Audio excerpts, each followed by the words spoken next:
नमस्कार दोस्तों, मैं अर्जुन आपका स्वागत करता हूँ हिस्ट्री बाय अर्जुन के यूट्यूब चैनल में। तो दोस्तों, आज की हमारी क्लास है नागरिकता की, जो है आज की हमारी पहली क्लास है।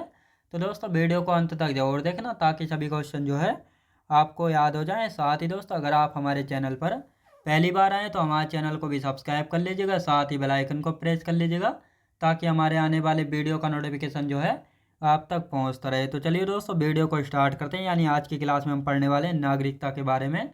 यानी नागरिकता जो है संविधान के किस भाग में आती है, कितने आर्टिकल हैं, कितने प्रकार से भारत की नागरिकता प्राप्त की जा सकती है, कितने प्रकार से छोड़ी जा सकती है भारत में, ये कैसी नागरिकता है, ये कहाँ से इंस्पायर्ड है, इन सभी बातों के बारे में जो है चर्चा करने वाले हैं आज की क्लास में। तो चलिए दोस्तों, नागरिकता की जो है हम पहली क्लास जो है स्टार्ट करने वाले हैं। तो यहाँ पर हेडिंग डालेंगे नागरिकता। नागरिकता की जो है दोस्तों आज की जो है हमारी पहली क्लास है। और यदि नागरिकता की बात की जाए तो नागरिकता जो है संविधान के किस भाग में है दोस्तों। यदि यहाँ पर नागरिकता की बात की जाए तो नागरिकता जो है संविधान के किस भाग में है। तो नागरिकता दोस्तों संविधान के किस भाग में है, भाग 2 में। याद रखेंगे दोस्तों, यहाँ से क्वेश्चन बनता है सीधा सीधा, नागरिकता जो है संविधान के किस भाग में है। तो ये जो है किस भाग में है, भाग 2 में है। और भाग 2 में यदि आर्टिकलों की बात की जाए तो कितने आर्टिकल है, आर्टिकल यानी अनुच्छेद 5 से 11 तक जो है, अनुच्छेद 5 से 11 तक जो है किसके बारे में चर्चा की गई है, नागरिकता के यानी सिटीजनशिपता के बारे में जो है बात की गई है, अनुच्छेद 5 से 11 तक। अब ये किस देश से प्रेरित है, यानी हमारे भारतीय संविधान में जो नागरिकता है वह कहाँ से प्रेरित है, यानी इंस्पायर्ड है। तो ब्रिटेन से प्रेरित है। याद रखेंगे, कहाँ से प्रेरित है, ब्रिटेन से। याद रखें दोस्तों, ब्रिटेन से जो है प्रेरित है। याद रखें दोस्तों, ब्रिटेन से प्रेरित है हमारे देश में नागरिकता। अब यहाँ से एक क्वेश्चन और बनता है, भारत में जो है कैसी नागरिकता है, एकल है, डुअल नागरिकता है। तो भारत में जो है एकल नागरिकता है। याद रखें दोस्तों, एकल नागरिकता है। यानी भारत में कैसी नागरिकता है, तो भारत में जो है एकल नागरिकता है। जिस प्रकार दोस्तों अमेरिका में जो है डुअल नागरिकता है यानी डबल नागरिकता है, तो उसमें यानी अमेरिका में जो है दोहरी नागरिकता है। तो दोहरी में और एकल नागरिकता में क्या फ़र्क होता है, तो दोहरी नागरिकता में और एकल नागरिकता में क्या फ़र्क होता है दोस्तों। यहाँ पर जिस प्रकार अमेरिका में जो है बहुत सारे स्टेट हैं, जैसे न्यूयॉर्क हो गया, कैलिफोर्निया हो गया, वाशिंगटन डीसी हो गया। तो अमेरिका में जो है दोस्तों हर राज्य की नागरिकता भी लेनी होगी और साथ ही अमेरिका की नागरिकता भी लेनी होगी। यानी पहले राज्य की हमें नागरिकता लेनी होगी और उसके बाद जो है अमेरिका की नागरिकता जो है लेनी होगी। तो इस प्रकार से जो है अमेरिका में दोहरी नागरिकता जो है चलती है। लेकिन भारत में क्या होता है, आप किसी भी स्टेट में रहें, ए टू जेड, चाहे आप जम्मू कश्मीर में हो, झारखंड हो, उत्तर प्रदेश हो, मध्य प्रदेश हो, ए टू जेड किसी भी स्टेट में हो, तो आपको जो है दोहरी नागरिकता लेने की जरूरत नहीं है। आपकी जो है उसी स्टेट की नागरिकता होगी, तो उसी से जो है आप भारत के नागरिक जो है माने जाएंगे। केवल आपकी जो है एक ही आईडी जो है चलेगी, ना कि डबल आईडी बनेगी कि केंद्र की अलग और स्टेट की अलग। तो इस प्रकार जो है भारत में एकल नागरिकता है और अमेरिका में जो है दोहरी नागरिकता है। तो दोहरी और इकहरी नागरिकता में क्या फ़र्क है, ये तो आपको अच्छे से समझ में आ गया होगा। यानी दोहरी नागरिकता में स्टेट और केंद्र की दोनों की नागरिकता लेनी पड़ती है, लेकिन एकल नागरिकता में जो है केवल स्टेट की नागरिकता जो है लेनी होती है और उसी से जो है केंद्र की नागरिकता यानी एकल नागरिकता जो है मानी जाती है। याद रखेंगे। अब नागरिकता प्राप्त करने के कितने प्रकार हैं, यानी नागरिकता जो है भारत में कितने प्रकार से प्राप्त की जाती है। तो भारत की यदि बात करते हैं तो भारत में नागरिकता प्राप्त करने के कितने प्रकार हैं। तो भारत में जो है नागरिकता प्राप्त करने के 5 प्रकार है। कौन कौन से इनके बारे में देखेंगे। जन्म से नागरिकता प्राप्त की जा सकती है, वंश परंपरा से, पंजीकरण से, देशीयकरण से और भूमि अर्जन से। तो इन पांचों के बारे में देखेंगे। नागरिकता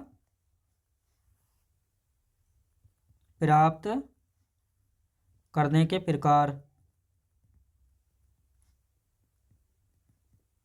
भारत में जो है नागरिकता प्राप्त करने के कितने प्रकार है, 5 प्रकार है। कौन कौन से हैं ये।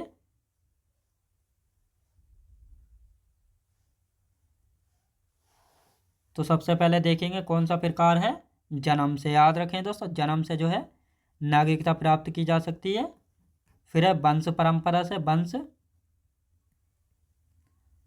वंश परंपरा से। आगे दोस्तों इनको जो है डिटेल में देखेंगे, अभी तो मैं सिर्फ इनके नाम बता रहा हूँ। वंश परंपरा से। तीसरी है दोस्तों पंजीकरण से, पंजीकरण से। चौथी है देशीयकरण से। देशीयकरण से, और चौथी है भूमि अर्जन से। यानी इन 5 प्रकार से जो है नागरिकता जो है प्राप्त की जाती है।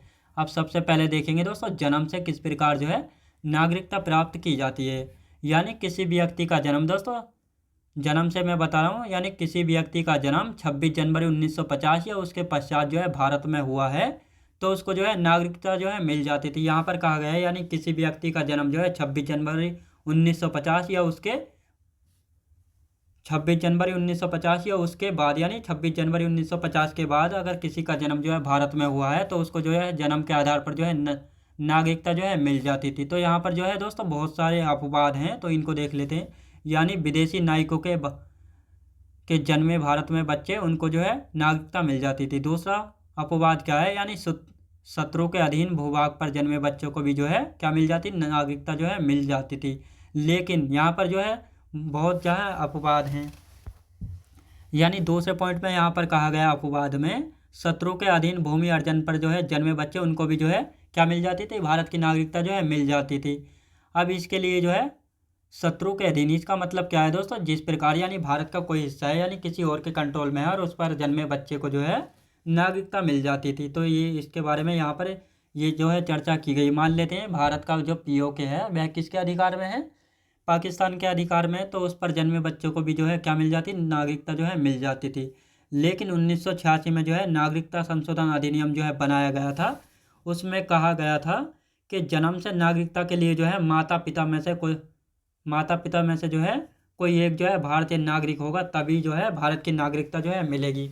मान लेते हैं पीओके में किसी बच्चे का जो है जन्म होता है और उनमें से कोई भी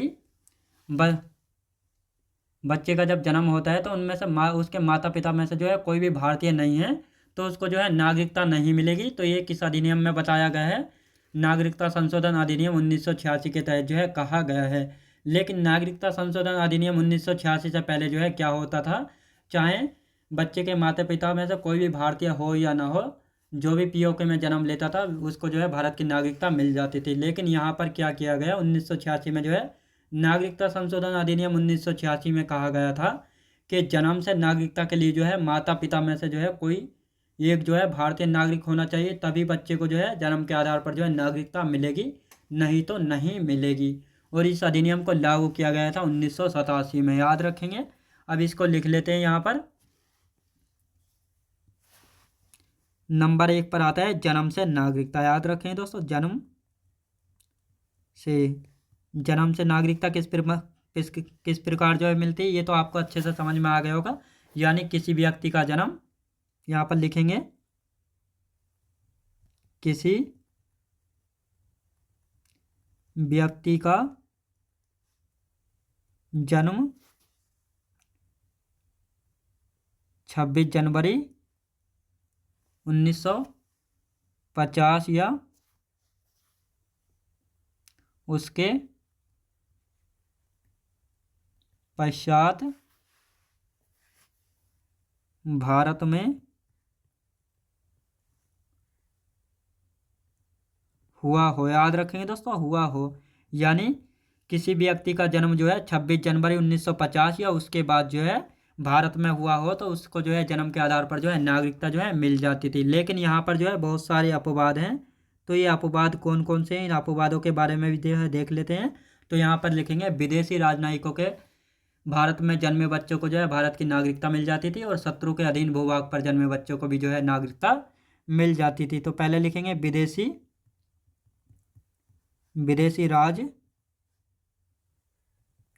नायकों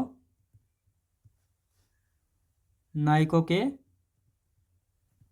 भारत में जन्मे बच्चे, जिनको जो है भारत में नागरिकता मिल जाती थी। दूसरे अपवाद की यदि बात करते हैं, शत्रु के अधीन भूभाग पर जन्मे बच्चे को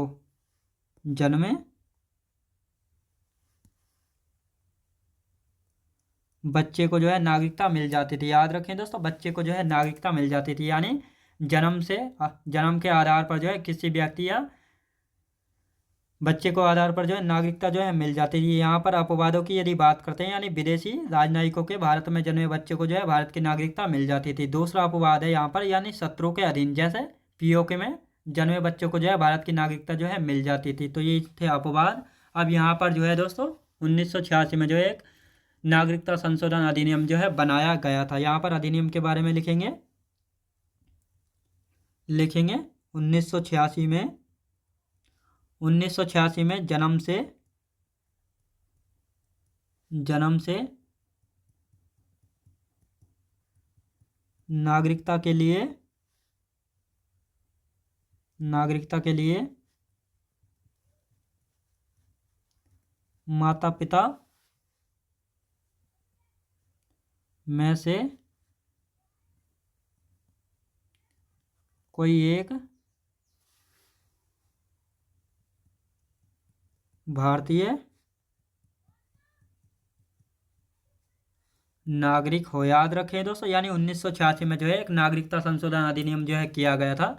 इसमें कहा गया था जन्म से नागरिकता के लिए जो है माता पिता में से कोई एक जो है भारतीय नागरिक होना चाहिए, तभी जो है भारत की नागरिकता जो है मिलेगी।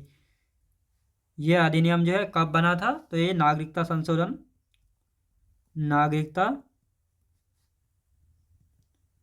संशोधन अधिनियम 1986 में जो है कहा गया है। याद रखें दोस्तों, ये लागू कब हुआ था? लागू हुआ था 1987 में। याद रखें दोस्तों, यहाँ से क्वेश्चन पूछा जाता है कि जन्म से नागरिकता के लिए जो है, यानी जन्म से नागरिकता लेने के लिए जो है माता पिता में से जो है कोई एक भारतीय नागरिक होना चाहिए। ये कहाँ पर लिखा गया है? तो नागरिकता संशोधन अधिनियम 1986 के तहत जो है ये कहा गया है। याद रखें दोस्तों, क्या कहा गया है कि जन्म से नागरिकता के लिए जो है माता पिता में से कोई एक जो है भारतीय नागरिक होना चाहिए। अब आते हैं दोस्तों नंबर 2 पर, वंश परंपरा के अनुगत। किसी व्यक्ति का जन्म 26 जनवरी 1950 या उसके पश्चात विदेश में हुआ हो, तो जन्म के समय जो है माता पिता में से कोई एक भारतीय नागरिक हो। याद रखेंगे, तो यहाँ पर लिखेंगे। दूसरे नंबर पर क्या आता है दोस्तों? दूसरे नंबर पर आता है वंश परंपरा। याद रखेंगे दोस्तों, दूसरे नंबर पर क्या आता है? वंश परंपरा।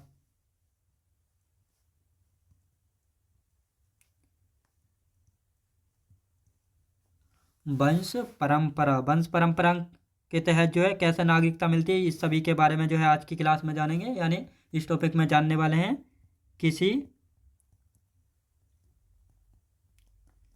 व्यक्ति का जन्म 26 जनवरी 1950 या उसके पश्चात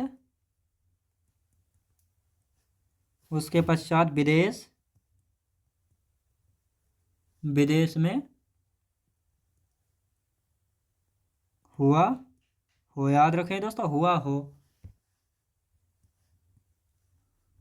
यहाँ पर लिखेंगे जन्म के समय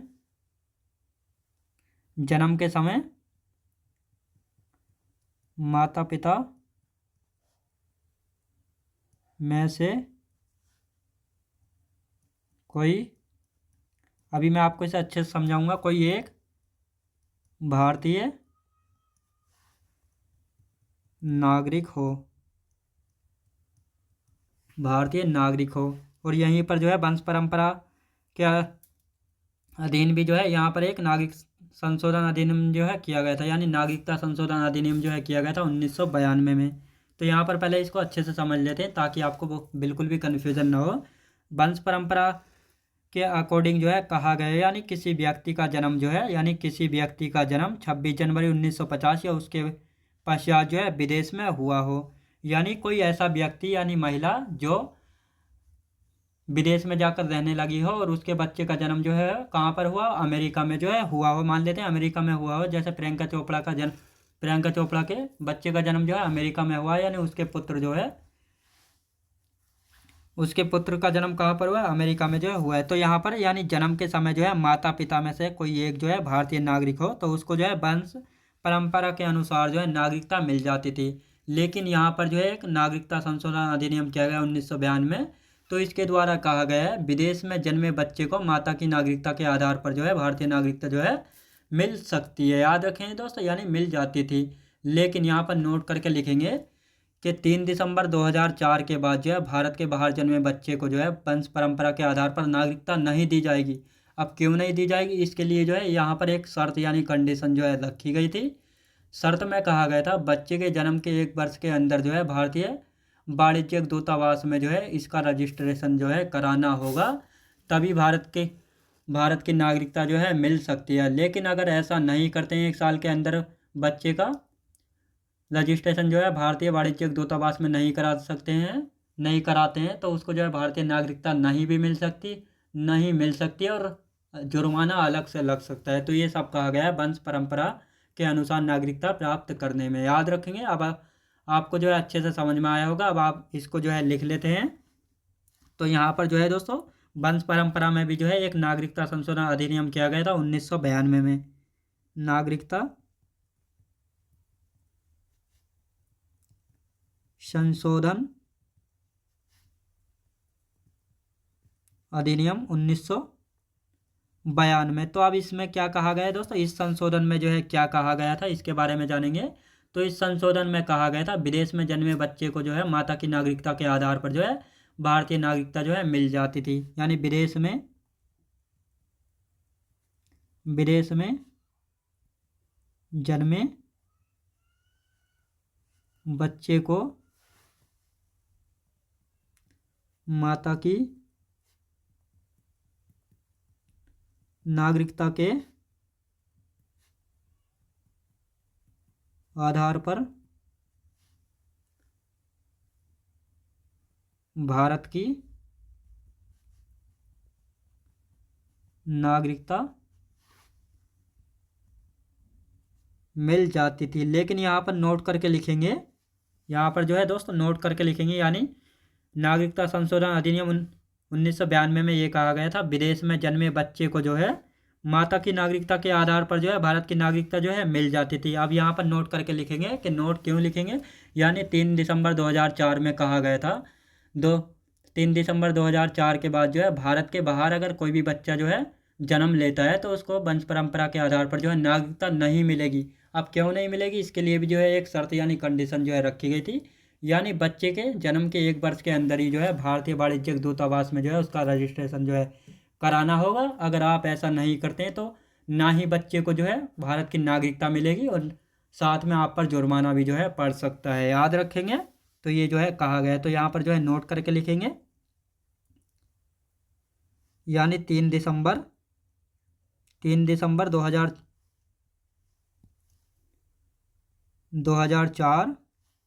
लिखेंगे। 2004 के बाद भारत के बाहर जन्मे बच्चे को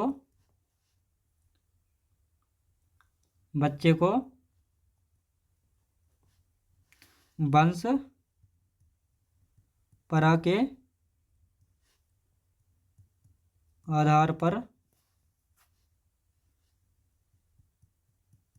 नागरिकता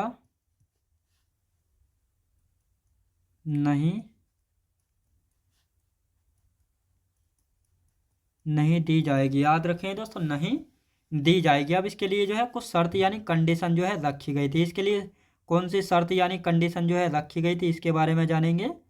तो इस शर्त में जो है कहा गया था यानी बच्चे के जन्म के 1 वर्ष के अंदर ही जो है भारतीय वाणिज्यिक दूतावास में जो है रजिस्ट्रेशन कराना होगा। यानी बच्चे के जन्म के 1 वर्ष के बच्चे के जन्म के 1 वर्ष के अंदर भारतीय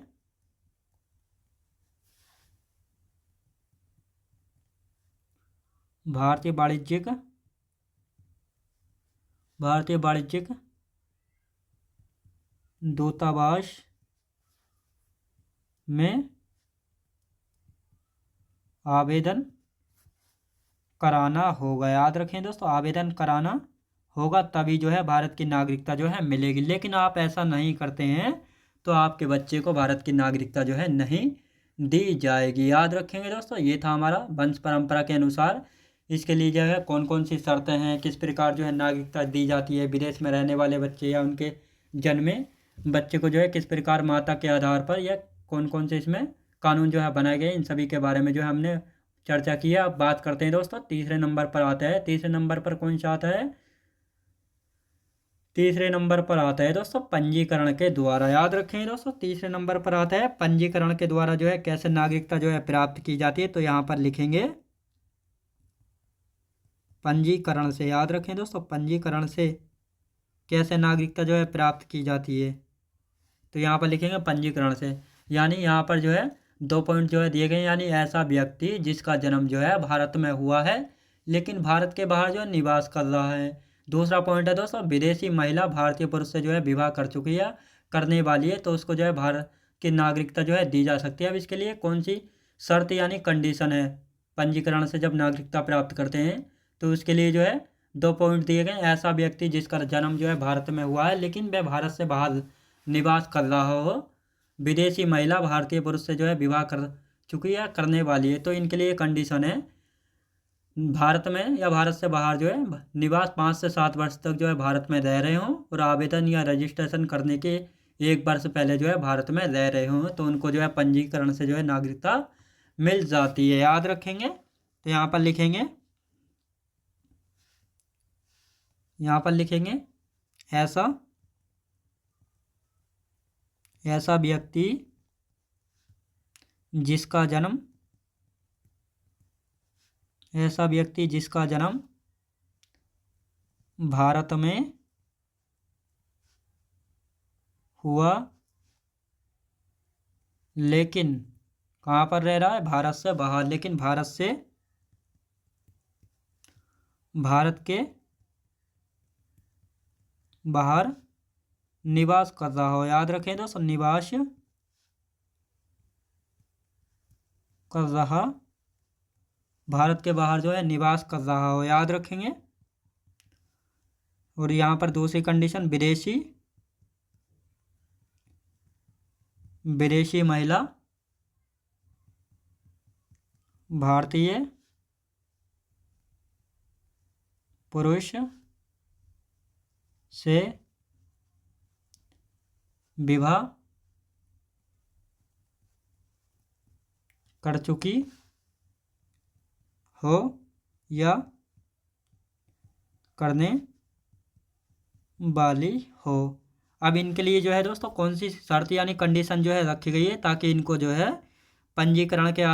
पंजीकरण से जो है नागरिकता प्राप्त की जा सके। तो इनके लिए जो है शर्त की यदि बात करते हैं, शर्त यानी कंडीशन कौन सी है, शर्त यानी कंडीशन की यदि बात करते हैं, तो निवास की यदि बात करते हैं तो निवास भारत में 5 से 7 वर्ष तक भारत में रहें। याद रखें दोस्तों, भारत में रहें। और आवेदन की यदि बात करते हैं, आवेदन यानी रजिस्ट्रेशन के, तो 1 वर्ष पहले से भारत में रह रहे हों, भारत में रह रहे हों। याद रखें दोस्तों, भारत में जो है रह रहे हों। याद रखें दोस्तों, यानी पंजीकरण की यदि बात करते हैं तो इसकी शर्तें यानी कंडीशन क्या है, यानी भारत में निवास 5 से 7 वर्ष तक जो है भारत में रह रहे हों, और जब ये आवेदन यानी रजिस्ट्रेशन कराने जाएं तो 1 वर्ष पहले से जो है भारत में रह रहे हों, तो उनको जो है पंजीकरण के आधार पर जो है नागरिकता दे दी जाती है। याद रखेंगे। तो ये था दोस्तों हमारी आज की क्लास, और बाकी के टॉपिक जो है हम कल की क्लास में जो है कवर करने वाले हैं।